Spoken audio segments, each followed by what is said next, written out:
The high school playoffs, a place where Port Clinton and Van Wert have gotten familiar with one another the last couple of years. The Cougars knocked out PC last season en route to their first state championship in school history. Mike Robinson breaks down the rematch in our PNC preview. Deja vu in the regional championship round. In 2020, these two teams faced off. Port Clinton didn't get the best of Van Wert as they took off and rolled on to continue to win the state championship. But this year, Port Clinton is looking for revenge.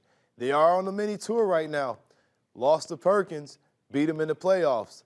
Last year they beat Perkins, and then they had to go up against Van Wert. Well, guess who? They got to see him again this year. Let's get into the matchup. Connor Pratt is one of the best wide receivers in the state. He's good enough to be first team all districts, and his quarterback, Aiden Pratt, man, he was special last week. He was 23 of 32 with 2 passing touchdowns, and he rushed for over 150 yards with 2 on the ground. This is a special type of player because he's not just a typical quarterback. He also plays on the defensive side of the football. That makes him a real tough Iron Man type of football player. And for this football team, for the Cougars, they're going to need that and some.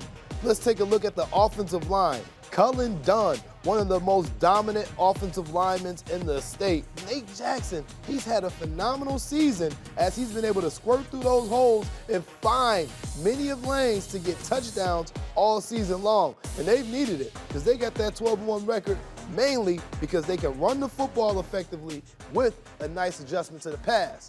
But on the other side, Port Clinton, they are looking to rock and roll. Their quarterback, Cam Gillum, has been sparkling hot all season long. He took this thing and he stretched it all the way out because he said, guess what?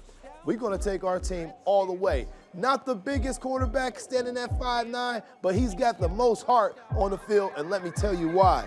Him finding and hooking up with his top targets, and Hurst and Webb has been phenomenal on the outside. This is a big game, but those guys know how to handle themselves. They've caught passes left and right and found many gaps in defenses so they can kind of continue to make those sneaky yards to help this football team win.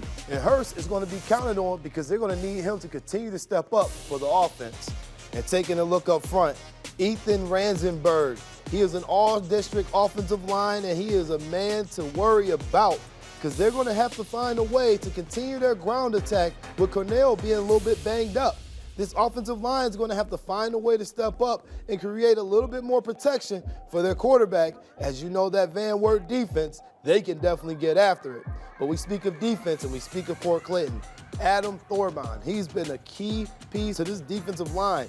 He's a 6'3", 222 junior that has found his way into the backfield quite often this season.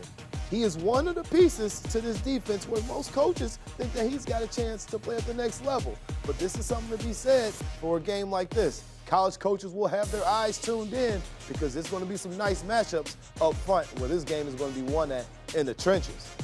Van Wert will be looking to go back-to-back as they eye their second state title, but that Port Clinton defense will be standing in the way.